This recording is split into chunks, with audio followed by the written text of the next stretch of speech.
आज का आर्टिकल है वो इंडियन एक्सप्रेस से है और इस आर्टिकल के तहत ये बताया गया है कि हमें सर्विस सेक्टर पे भी ध्यान देने की जरूरत है। राइटर यहां से स्टार्ट करते हैं कि यदि जीडीपी का कंट्रीब्यूशन देखा जाए कि जीडीपी में ये जो वेरियस सेक्टर हैं जैसे मैन्युफैक्चरिंग सेक्टर है, एग्रीकल्चर सेक्टर है और सर्विस सेक्टर है, तो इन तीनों सेक्टर का आपके जीडीपी में क्या कंट्रीब्यूशन, किस तरीके से तीनों सेक्टर कंट्रीब्यूट करते हैं। और उसमें राइटर ने ये बताया है कि सबसे कम तो आपका एग्रीकल्चर सेक्टर है जो मेरे हिसाब से 20 है इसका data, if I am not mistaken 20.19% है। मैन्युफैक्चरिंग सेक्टर 25.92% है, लेकिन सर्विस सेक्टर की बात करेंगे तो 53.89% है। मतलब आप समझ रहे हैं कितना ज्यादा फासला है। एक 20% है एग्रीकल्चर, 20 दशमलव कुछ है, दूसरा 25 कह रहा है और एग्रीकल्चर सेक्टर सीधे सीधे 53 पे आ रहा है। तो राइटर ये बोलते हैं कि देखो इंडिया बहुत जल्दी 5 ट्रिलियन इकोनॉमी, $5 ट्रिलियन की इकोनॉमी बनने जा रही है। और राइटर ये बोलते हैं कि 2030 आते आते इंटरनेशनल ट्रेड हमारा 2 ट्रिलियन जो डॉलर है उतना का हो जाएगा, $2 ट्रिलियन। तो अब गवर्नमेंट को सारे सेक्टर पे इक्वली फोकस करने की जरूरत है। आज के डेट में गवर्नमेंट क्या कर रही है, हर तरीके से जो स्कीम्स होते हैं ना, आप लोग न्यूज़पेपर पढ़ते होंगे और करंट अफेयर्स में पढ़ाता हूं रेगुलर, तो आप देखिए कि कितने सारे आर्टिकल्स लिखे जाते हैं कि मैन्युफैक्चरिंग सेक्टर को ठीक करना है, एग्रीकल्चर सेक्टर को ठीक करना है, एग्रीकल्चर सेक्टर पे इतना ध्यान दिया जाता है। तो जितना ध्यान मैन्युफैक्चरिंग सेक्टर को और एग्रीकल्चर सेक्टर को दिया जा रहा है उसके वनिस्पत, उसके कंपैरिजन में सर्विस सेक्टर पे आपका ध्यान नहीं।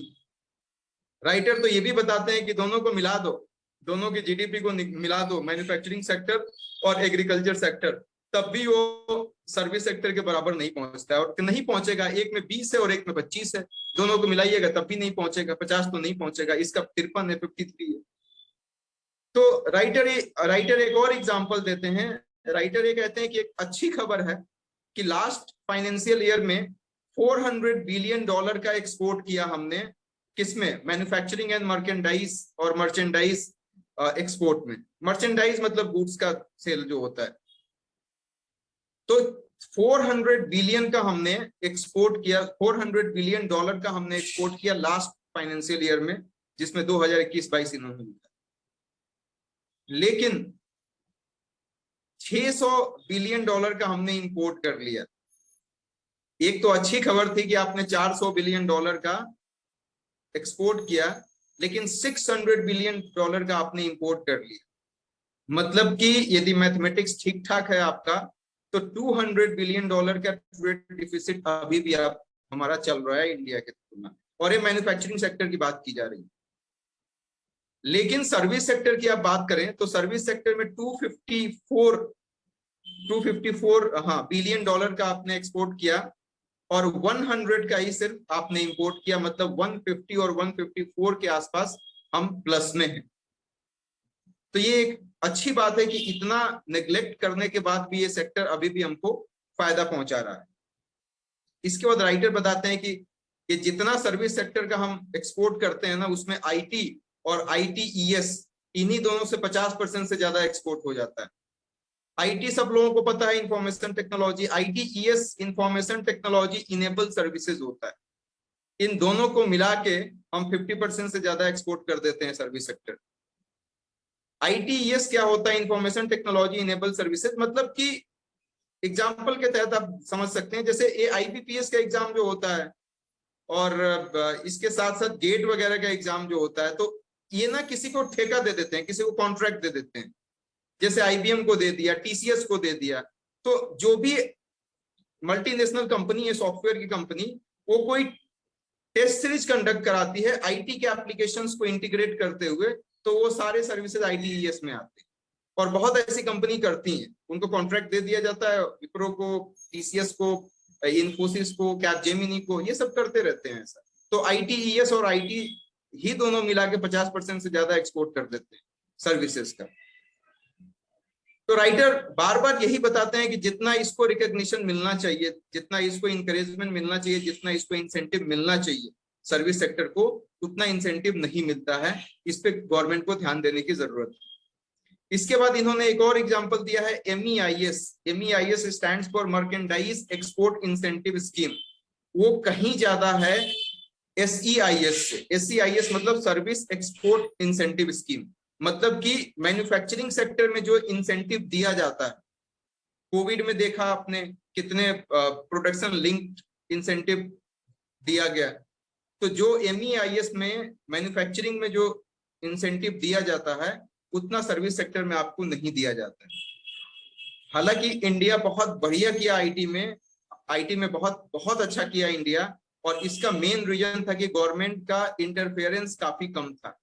गवर्नमेंट जब रेगुलेशन करने लगती है ना, तो वो तबाह कर देती है। तो आईटी इसीलिए बहुत ज्यादा ग्रो हो गया आपकी कंट्री में, और सर्विस सेक्टर में इसका कंट्रीब्यूशन अभी मैंने आपको बताया कि 50% से ज्यादा। हालांकि इंडिया का कंपटीटर इन्होंने लिखा है वियतनाम और इंडोनेशिया भी है, वहां पे भी बहुत ज्यादा मतलब पॉपुलेशन जो है वो यंग है, और इसके साथ साथ वहां की सर्विसेज काफी सस्ती हैं। तो वियतनाम और ये इंडोनेशिया के साथ इंडिया का बहुत बड़ा एक कंपटीशन है। हालांकि बांग्लादेश भी अब आ गया है। आप गल्फ कंट्री में जाएं तो आपको बांग्लादेश के और पाकिस्तान के बहुत सारे लोग वहां पे मिल जाएंगे, इंडिया इंक्लूडिंग इंडियन पीपल। तो बांग्लादेश भी एक आप कह सकते हैं कि आपका कंपटीटर हो गया है। अब सजेशन राइटर क्या देते हैं? सजेशन ये देते हैं कि देखो, आने वाले 7-8 सालों में ना सर्विस सेक्टर को इस तरीके से इंप्रूव किया जाए कि इसके प्रोडक्शन में 4 गुना ज्यादा वृद्धि हो, 4 टाइम्स ज्यादा, मतलब अभी जितना प्रोडक्शन हो रहा है 4 टाइम्स उससे ज्यादा हो। और इसके लिए इंडिया को एक स्ट्रैटेजिक मैप तैयार करने की जरूरत है, मतलब एक स्ट्रैटेजी तैयार करने की जरूरत है। और आईटी सेक्टर के अलावा हर दूसरे सेक्टर पे जो सर्विस सेक्टर में आते हैं उस पर ध्यान देने की जरूरत है, चाहे एजुकेशन हो गया, हेल्थ हो गया, लॉजिस्टिक्स हो गए, इस तरीके की चीजों पे हम पे, टूरिज्म हो गया, इस पे ध्यान देने की जरूरत है। इसके साथ साथ राइटर ये भी बोलते हैं कि इंटरनेशनल टूरिज्म को भी बढ़ावा देने की जरूरत है। वो भी तो एक एक्सपोर्ट है ना। इंटरनेशनल टूरिज्म का मतलब कि बाहर से आते हैं लोग, आपके टूरिस्ट प्लेस को विजिट करते हैं, तो वहां पे वो पैसे खर्च करते हैं, तो आपकी इकोनॉमी स्ट्रांग होती है। तो इंटरनेशनल टूरिज्म को बूस्ट करने के लिए क्या करना चाहिए? मतलब यहाँ पे कनेक्टिविटी बढ़ानी चाहिए। कनेक्टिविटी बहुत जरूरी है। और कनेक्टिविटी कैसे बढ़ेगा? कनेक्टिविटी वही कि पब्लिक प्राइवेट पार्टनरशिप ये करने के लिए, जैसे फॉर एग्जांपल हॉस्पिटल्स आप बना रहे हैं या एयरपोर्ट बना रहे हैं, तो वहां पे दोनों लोगों को मिलके काम करना पड़ेगा, पब्लिक को भी और प्राइवेट को भी। तो पब्लिक और प्राइवेट, ये PPP का जो कनेक्शन है ना, वो बहुत जरूरी है कि पब्लिक प्राइवेट पार्टनरशिप से ही आप हाईवे क्रिएट कर सकते हैं, पब्लिक प्राइवेट पार्टनरशिप से ही आप एयरपोर्ट क्रिएट कर सकते हैं, पब्लिक प्राइवेट पार्टनरशिप से ही आप हॉस्पिटल्स वगैरह भी क्रिएट कर सकते हैं। मतलब हॉस्पिटैलिटी की जितनी चीजें आती हैं उसको आप क्रिएट कर सकते हो, और ये सारी चीजें डायरेक्टली इनडायरेक्टली सर्विस सेक्टर से रिलेटेड।